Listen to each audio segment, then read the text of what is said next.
Okay, guys, this video is going to be a quickie, mainly because as far as wrestling current events go, I don't have a whole lot to talk about. I guess I could talk about Bill DeMott stepping down as the head trainer over in NXT, but why bother? I don't want to throw my name into that, and it doesn't really interest me all that much. I'm not surprised. Bill DeMott kind of strikes me as a kind of a jerk. I'm not saying all the things that are said about him are true. I'm just saying it wouldn't surprise me if it was. But yeah, as far as current events go, there's not a whole lot to talk about. Lucha Underground is still awesome. NXT is still awesome. The New Japan Cup, I haven't watched any of it yet. Like I said, I was going to wait until after the tournament was over and then watch the whole thing in one go. So, don't really have a whole lot to talk about on that front. WWE and TNA, they are what they are at this point. Actually, TNA Impact this week, I thought it was hilarious that the main event of this week's Impact was a contenders match, and during the commercial breaks, they told us what the title match was going to be, Kurt Angle versus Bobby Lashley. It's like, way to spoil your main event, TNA. And I even avoided spoilers for this show, and I don't read the spoilers for TNA. And it's like, they still managed to spoil the main event for me. That's really funny. Although, it is funny that Angle and Lashley for the title is going to be happening on my birthday. My 30th birthday. God damn, I'm getting old. That's scary in of itself. And actually, it'll be the anniversary of WrestleMania 10, which fell on my 9th birthday. And actually, my other wrestling pay-per-view memory, I remember WCW Uncensored 95 happened on the 19th, which was the day before my birthday, my 10th birthday. And I'll always remember that pay-per-view for the ending to the Vader-Hogan strap match. At 10 years old, I looked at that ending, I was like, that's bullshit. And if you don't know what I'm talking about, go watch the match. If you have the network, you can watch it. Just go watch the ending of that match and tell me that isn't the biggest load of bullcrap you've ever seen in your life. I felt cheated at 10 years old. That's how bad it was. I was able to critically analyze how that ending was bullcrap at the age of 10. And that doesn't really say that I'm smart. That just speaks to how royally dumb the ending to that match was. But in any case, a lot of funny things happen around my birthday in regards to wrestling. But anyway, like I said, I don't really have a whole lot to talk about in terms of wrestling current events. And one thing that I kind of dropped the ball on this year, and nobody's really called me on it, but usually I do a big video series for WrestleMania. That's something that I've made kind of an annual tradition with this channel.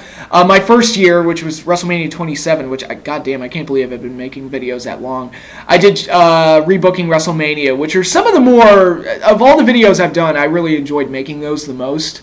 And so, yeah, I peaked in my first year, and I've been slouching ever since. Not really, but Rebooking WrestleMania, those videos I really enjoyed making. One year I did Showcasing the Immortals, which was another one I was really happy to do. And last year I did the top 30 WrestleMania matches. And I stand by my selections for that list. If I had to change it at all now, I would throw Daniel Bryan and Triple H on there somewhere from WrestleMania 30. And bump, I believe I had Batista and Undertaker at 30, so that would get bumped off the list to 31.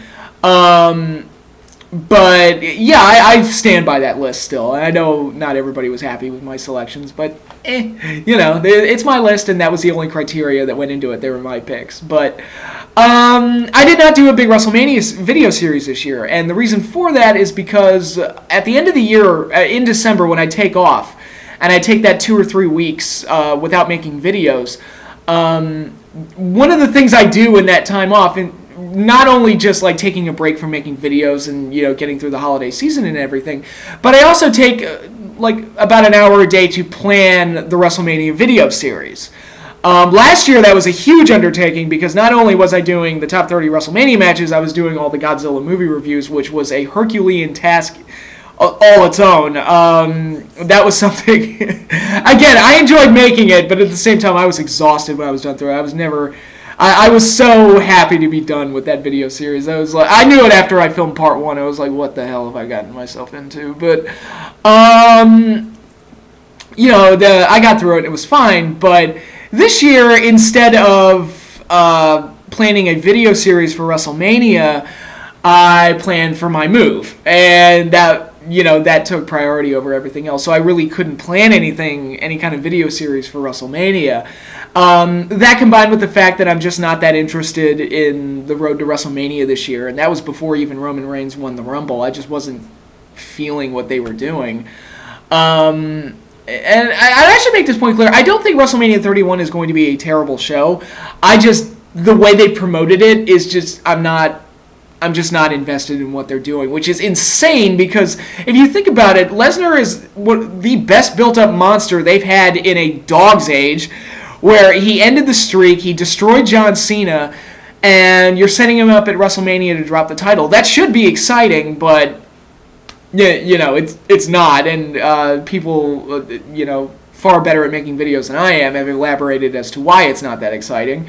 You got Sting making his WWE debut, and while that's cool and it's a great attraction, it's just I feel like I'm seeing the same thing every week with Triple H, so it's not this really exciting thing that they're doing. You got Bray versus The Undertaker, which should be exciting, but just for the character clash alone, and I think the entrances are going to be very cool, but again, it's just Bray cutting the same promo almost every week, and there's not a whole lot of advancement there. And that's part of the killer of having 3 hours a week. And that's why Lucha Underground is vastly superior, because I don't see the same people every week. So it's actually more exciting that way. Actually, I mean, that's amazing to me that Aerostar and Drago are in a best-of-5 series, and they don't do one match each week. They give them a week off. So that makes it even better. So even though it's a series where they can get away with doing the same match every week, they don't. And I like that. So it just makes it more exciting and fresher. But anyway, so I'm not really feeling the road to WrestleMania, so I didn't feel that motivated to do a big WrestleMania video series. And also the fact that WrestleMania is coming a little earlier than usual this year. I think Easter had something to do with that, but it's going to be happening in March, so I didn't really have a whole lot of time either. Or less time than usual. I mean, I could have put something together if I were motivated, but, I did have a smaller window to make that happen and to get it done by WrestleMania. So I really didn't have a big WrestleMania video series this year, and I feel like I kind of dropped the ball there. But, I wouldn't know what to do. I mean, after I've listed my top 30 WrestleMania matches, and I've done big showcases on all the biggest stars in WrestleMania's history, and after I did my whole rebooking WrestleMania thing, maybe I just ran the well dry, I don't know, but I didn't have a video series this year, so to make it up to you guys, I think it's time to do another Q&A. I think that's a good idea. So, Q&A. It'll be the same rules as last time, same format. You will submit your questions to the email address in the description box below. Submit your questions, and as before, you'll have one wrestling question and one non-wrestling question. And the non-wrestling question, you can ask whatever you want. Just go now, swing for the fences, and ask me any crazy thing you want, whether it be about TV shows, movies, games, or whatever, or any crazy crap that you can come up with. Whatever. It's that one's a free for all. You can ask whatever you want, and just submit them to that email down below, and then I will probably have the video up the week of WrestleMania, which is going to be exciting. It'll give me something to do the week of WrestleMania. Anyway, actually, the sad thing is I'm more excited to see Baylor versus Owens for the NXT title the week of WrestleMania. I'm actually more excited. It's not even a full-fledged NXT special. They're just doing the title match there, and I'm like, that's actually more interesting than WrestleMania. I'm more excited for that. What do you know? So I'm gonna have that video out to you the week of WrestleMania, so we'll be good to go in that regard. That should be fun. Until then, I will definitely have a review of the New Japan Cup. I'm gonna wait until after the tournament's over and I've watched it before I do that. I'll probably talk some more Lucha Underground, talk some more NXT, because those are the shows I'm really enjoying at the moment. If anything of note happens in WWE or TNA, I'll talk about that as well. I might even start talking about some TV shows and movies and stuff. Well, I haven't seen any movies since The Kingsman, which, again, I highly recommend that movie. But as far as TV shows go, I mean, everybody's watching all the big shows and everything. Like, I think most people are watching Arrow and Flash and Agents of S.H.I.E.L.D., which I'm happy to have that back. It's a great show. True Detective I finally got caught up on, and it's great. Game of Thrones, the new season's coming out I think in April, isn't it? So that should be interesting. Walking Dead, I have not watched any of it at all. Not since the first episode where they came back, and I'm like, nah, this show's just it's fallen off the wheel. The wheels have come off the wagon, or whatever metaphor you want to use. I'm just not feeling it. So I'm DVRing it, and I'll probably, when the season's over, I'll probably go and marathon it. And if I'm just not feeling it, I'll just turn it off and then quit on the show forever. But two shows I do want to recommend that I don't think a whole lot of people are watching, or if they are, I'm not hearing a whole lot of people talk about them. And they've actually just both had their season finales, so you can watch the whole thing in bulk and marathon them. I highly recommend Agent Carter, which nobody I knew was watching it, and I kept telling people, it's like, dude, you should be watching it. It's actually very good. If you're into the 1940s period pieces and old school spy shows and stuff like that, I think it's great. And you got a strong female lead who's actually fantastic. I mean, I liked Agent Carter in when I saw the first Captain America, and then they did that short on her. Marvel did that special one-shot of showcasing her. I'm like, wow, there's potential with this character. So they gave her a show, and it's great. And I don't know if anybody... I didn't hear a whole lot of people talking about it. And everybody that did see it and wrote reviews of it and everything thought the show was great. It's just that I'm not sure a whole lot of people watched it. But I highly recommend it. I think it's outstanding. And I really... of all the comic book-related shows out there, all right, you've got Arrow, Flash... Gotham, Agents of S.H.I.E.L.D. There's a Constantine show out. I haven't watched it. I've heard it's terrible, but I can't say I haven't watched it. You got Walking Dead.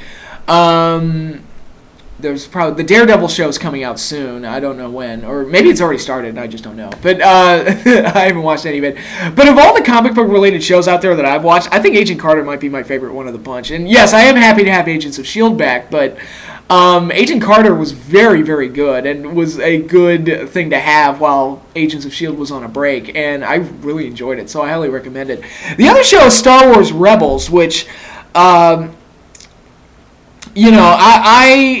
really liked the Clone Wars animated show that they did, the 3D CGI one. I know a lot of people wrote it off because it was prequel Star Wars, and anything prequel Star Wars is met with ridicule, and to a degree I understand that. I mean, I saw Phantom Menace. I know what you're talking about. Not that I hate the prequels immensely or anything like that, but they're definitely inferior to the original trilogy, which is right behind me.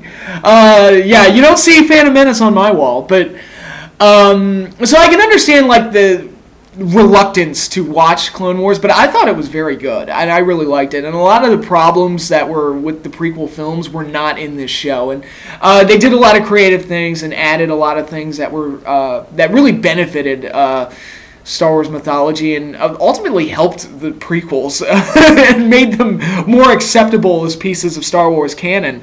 So I really like Clone Wars, and Rebels is kind of more into it's the animated show that's more in line with the original trilogy and focuses more on the small band of rebels fighting off the Empire, and it feels more like it comes from the original trilogy. I'm not sure. It takes place in between episodes 3 and 4, so I'm not sure where in the timeline it sits, but overall I watched it, and it's good. Most of the season is good, but I'm there's still there's room for growth here, but they haven't quite hit their peak yet. And then the season finale happened, and I was like, holy shit, they've got a lot of, and I'm not going to spoil it, but if you watched Clone Wars, the season finale was very cool, and I will say that, and I highly recommend watching Clone Wars first. But overall, I think it's pretty good, and again, I don't hear a whole lot of people talking about it, but it's a pretty good animated show, and if you're a Star Wars fan, I think you'd get a kick out of it, so check that out as well. But anyway, I went off on a tangent there, but yeah, Agent Carter and Star Wars Rebels, really enjoyed both of those, so check them out. But in any case, that's all I've got. Again, submit your questions to the Q&A video. They're down below. The instructions are down below in the description box, so be sure to follow those. You get 2 questions one wrestling, one non-wrestling, and I'm repeating myself so often. I feel like the WWE just pounding it into your fucking skull because I feel like I'm talking down to my audience, which I don't like to do, but whatever. Anyways, that is all I have for now. I'll have another video sometime in the middle of the week. I'm not sure what it's going to be about yet, but I'm sure inspiration will happen and it will come to me. So we shall see. But that is all I have for now. Again, submit your questions. The instructions are down below. That is all I have for now. So y'all enjoy your week and stay tuned.